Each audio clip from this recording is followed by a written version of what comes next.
Amigos e amigas, irmãos e irmãs, vamos à liturgia da Palavra da Igreja Católica Apostólica Romana, veiculada no mundo inteiro. Liturgia de 9 de abril de 2020, quinta-feira, Ceia do Senhor. A cor litúrgica é branca. No rito da celebração temos o prefácio, temos o Glória, prefácio da Eucaristia e ofício próprio. Antífona da entrada. A cruz de nosso Senhor Jesus Cristo deve ser nossa glória. Nele está nossa vida e ressurreição. Foi Ele que nos salvou e libertou. Gálatas 6, versículo 14. Oração do dia. Ó Pai, estamos reunidos para a Santa Ceia, na qual o vosso Filho único, ao entregar-se à morte, deu à sua Igreja um novo e eterno sacrifício, como banquete do seu amor. Concedei-nos, por mistério tão excelso, chegar à plenitude da caridade e da vida. Por nosso Senhor Jesus Cristo, vosso Filho, na unidade do Espírito Santo. Primeira leitura, leitura do livro do Êxodo, capítulo 12, versículos do 1º ao 8º e do 11 ao 14. Naqueles dias o Senhor disse a Moisés e a Arão no Egito: Este mês será para nós o começo dos meses. Será o primeiro mês do ano. Falai a toda a comunidade dos filhos de Israel, dizendo: No 10º dia deste mês, cada um tome um cordeiro por família, um cordeiro para cada casa. Se a família não for bastante numerosa para comer um cordeiro, convidará também o vizinho mais próximo, de acordo com o número de pessoas. Deveis calcular o número de comensais, conforme o tamanho do cordeiro. O cordeiro será sem defeito, macho, de 1 ano. Podereis escolher tanto um cordeiro como um cabrito, e devereis guardá-lo preso até o dia 14 deste mês. Então, toda a comunidade de Israel reunida o imolará ao cair da tarde. Tomareis um pouco do seu sangue e untareis os marcos e a travessa da porta, nas casas em que o comerem. Comereis a carne, nessa mesma noite, assada ao fogo, com pães ázimos e ervas amargas. Assim devereis comê-lo, com os rins cingidos, sandálias nos pés e cajado na mão. E comereis às pressas, pois é a Páscoa, isto é, a passagem do Senhor. E naquela noite passarei pela terra do Egito e ferirei na terra do Egito todos os primogênitos, desde os homens até os animais, e infligirei castigos contra todos os deuses do Egito. Eu, o Senhor. O sangue servirá de sinal nas casas onde estiverdes. Ao ver o sangue, passarei adiante, e não vos atingirá a praga exterminadora, quando eu ferir a terra do Egito. Este dia será para vós uma festa memorável em honra do Senhor, que haveis de celebrar por todas as gerações como instituição perpétua. Palavra do Senhor, graças a Deus. Salmo responsorial é o Salmo 116b, versículos de 12 a 13, 15 a 16bc, 17 a 18. Refrão, primeira carta de São Paulo aos Coríntios, capítulo 10, versículo 16. O cálice por vós abençoado é a nossa comunhão com o sangue do Senhor. Repitamos: o cálice por nós abençoado é a nossa comunhão com o sangue do Senhor. Que poderei retribuir ao Senhor Deus por tudo aquilo que Ele fez em meu favor? Levo o cálice da minha salvação, invocando o nome santo do Senhor. O cálice por nós abençoado é a nossa comunhão com o sangue do Senhor. É sentida por demais pelo Senhor a morte de seus santos, seus amigos. Eis que sou o vosso servo, ó Senhor, mas me quebrastes os grilhões da escravidão. O cálice por nós abençoado é a nossa comunhão com o sangue do Senhor. Repitamos. Não, ainda tem um refrão. Por isso oferto em sacrifício de louvor, invocando o nome santo do Senhor. Vou cumprir minhas promessas ao Senhor na presença de seu povo reunido. O cálice por nós abençoado é a nossa comunhão com o sangue do Senhor. Repitamos agora. O cálice por nós abençoado é a nossa comunhão com o sangue do Senhor. Segunda leitura. Primeira carta de São Paulo aos Coríntios, capítulo 11, versículos de 23 a 26. Irmãos, o que eu recebi do Senhor foi isso que eu vos transmiti. Na noite em que foi entregue, o Senhor Jesus tomou o pão e, depois de dar graças, partiu-o e disse: Isto é o meu corpo que é dado por vós. Fazei isto em minha memória.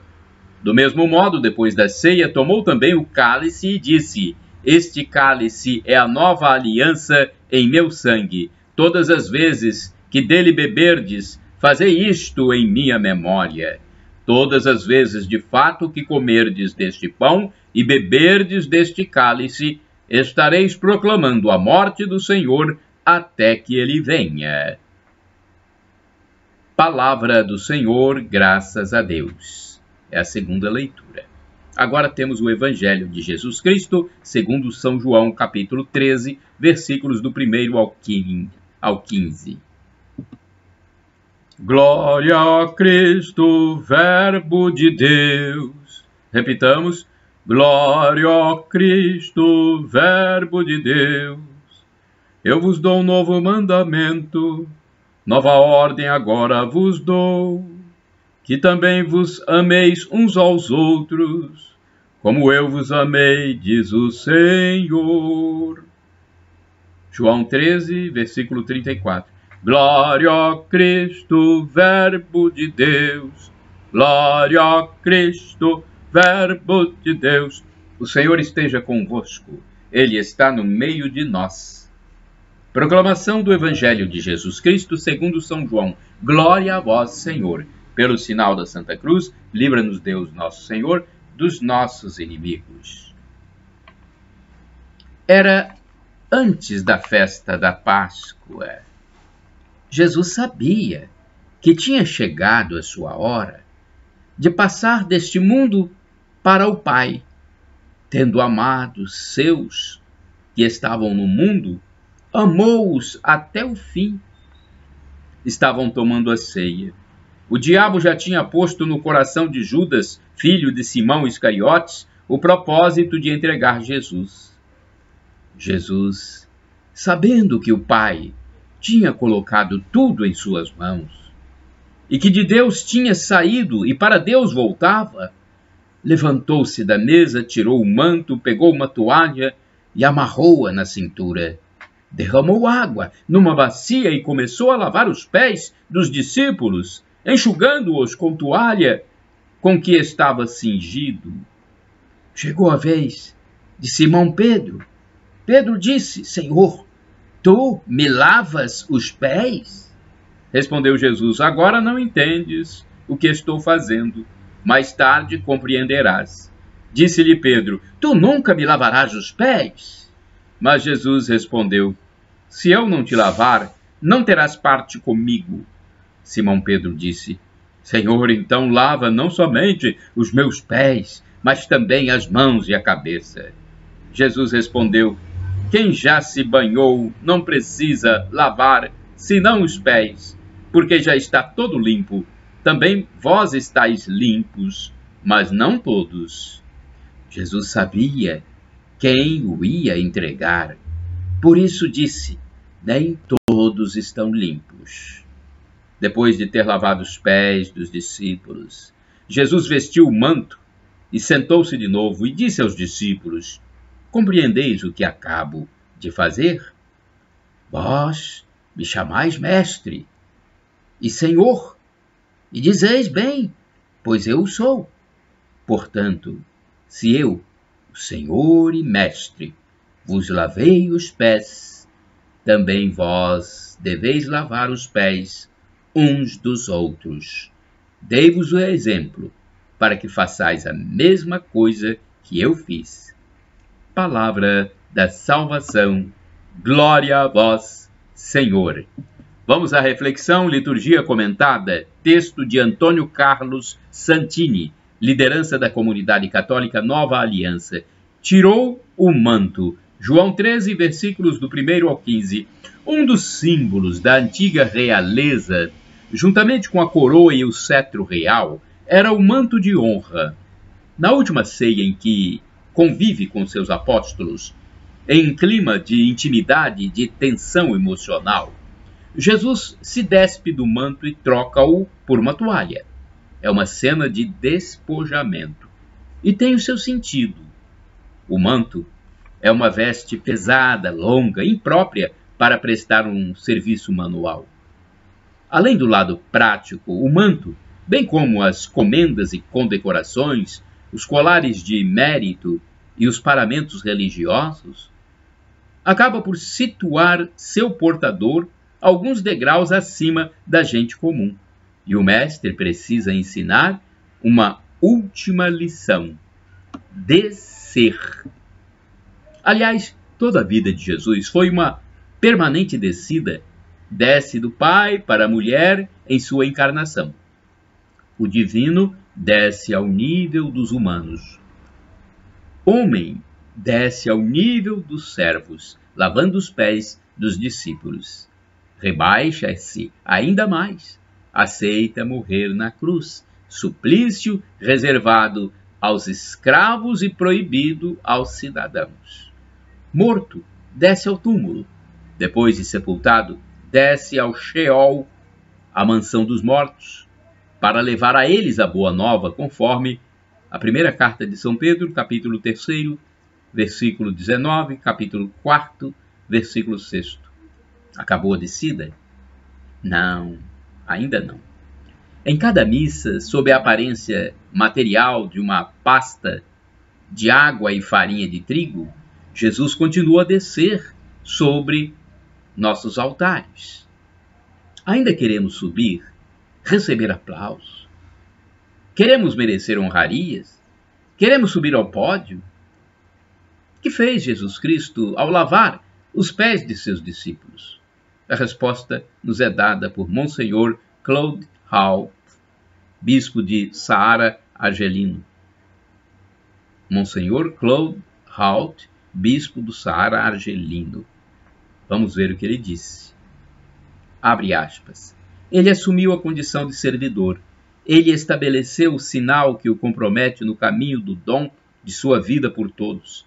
E agora pede a seus discípulos que façam o mesmo. Não apenas fazer gestos de gentileza, prestar serviços eventuais, mas serem servidores uns dos outros.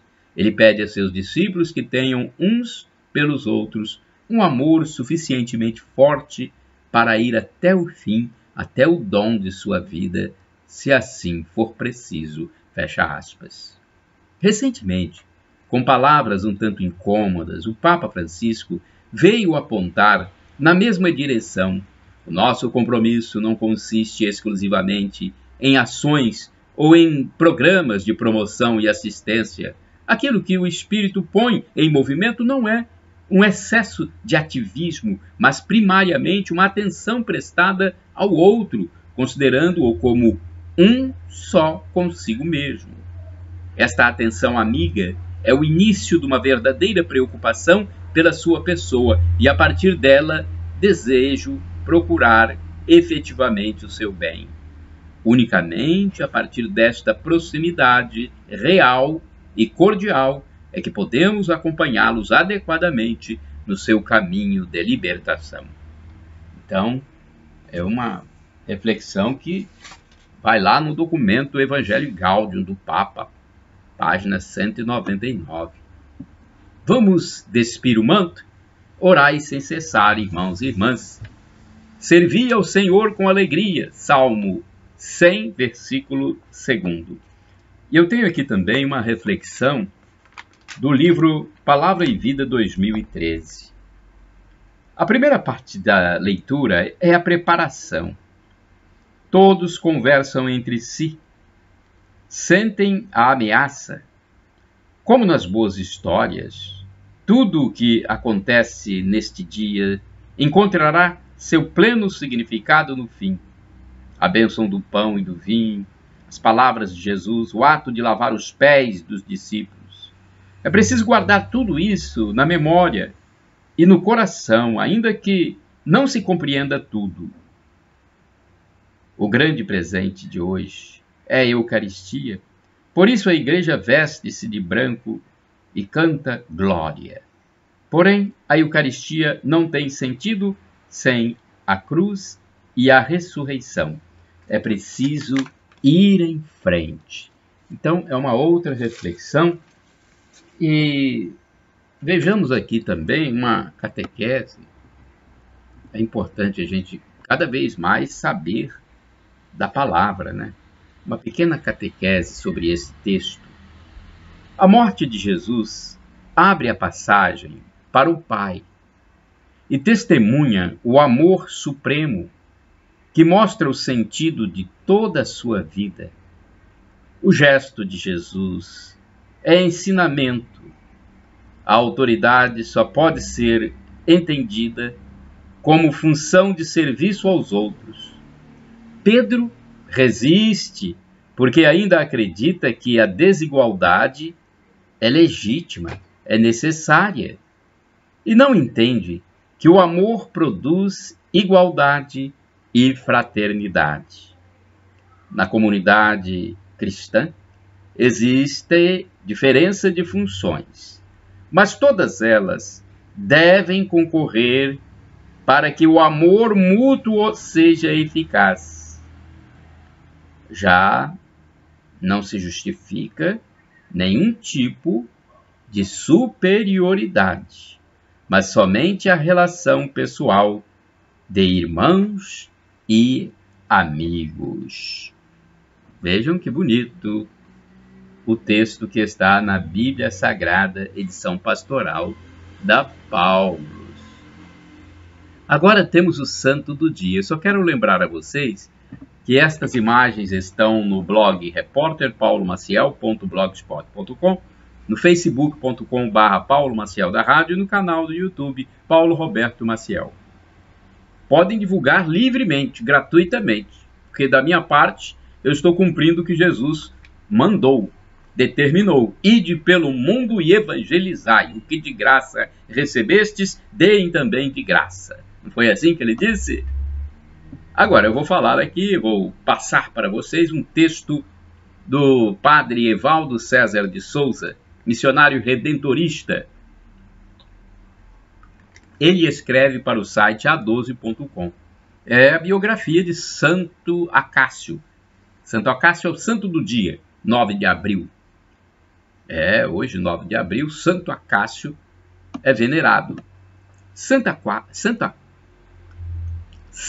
Acácio nasceu no século V, foi bispo e confessor de Amida, no Iraque. A palavra Acácio significa aquele que não tem malícia. Acácio viveu sempre o dia presente e nunca preocupou-se em remoer o passado nem ansiar o futuro. Em 419, o imperador Teodósio II o enviou como bispo embaixador para o reino persa. A tarefa era promover um concílio entre os persas para discutir sobre a heresia nestoriana que negava a divindade de Jesus. Acontece que, estando Acácio na Pérsia, estourou uma guerra entre bizantinos e persas. Os prisioneiros de guerra eram tantos que não havia comida para alimentá-los. Diante desta realidade concreta, Acácio começou a vender os vasos sagrados e outros objetos de sua igreja para resgatar os prisioneiros. Estes, reconhecendo a bondade de Acácio, fizeram-se cristãos. Acácio morreu com fama de santidade, depois de governar com muito zelo sua igreja no reino dos persas. reflexão. Existem coisas no mundo que exigem todo o nosso esforço. Diante da fome, da falta de moradia e de cuidados essenciais com a saúde humana, é preciso usar de todos os recursos para denunciar estes problemas e, obviamente, lutar para que a situação melhore. Santo Acácio soube ver o essencial, vendeu seus bens materiais para libertar os inocentes. Recebeu como recompensa um lugar na família dos santos de Deus. E você, o que tem feito em favor dos mais necessitados? Oração, rezemos. Ó Deus, que aos vossos pastores associastes Santo Acácio, animado de ardente caridade, da fé que vence o mundo, dai-nos por sua intercessão perseverar na caridade e na fé, para participarmos de sua glória. Por nosso Senhor Jesus Cristo, vosso Filho, na unidade do Espírito Santo. Amém. Shalom Adonai é uma expressão hebraica que significa a paz do Senhor. El Shaddai, significado em português, Deus onipotente, Deus todo-poderoso, Ele proverá. Acredite, Deus proverá, tenha fé no tempo dele, no Kairos, e não no nosso tempo, o Cronos. E temos mais uma expressão, é do aramaico, o dialeto de Jesus Cristo, Maranatá. Os protestantes dizem Maranata, os católicos dizem Maranatá. A pronúncia é diferente, mas o significado é o mesmo. Vinde, Senhor Jesus. É a segunda vinda de Cristo Jesus que nós aguardamos. Quando Ele voltar, vai nos julgar e nos levará, eu tenho esperança, para a vida eterna. Mas para que nós consigamos a vida eterna, onde só haverá felicidade plena, nós precisamos nos arrepender de nossos pecados, pedir perdão e acreditar que Jesus é Deus, no mistério da Santíssima Trindade. Pai, Filho e Espírito Santo. Shalom, a paz para todos.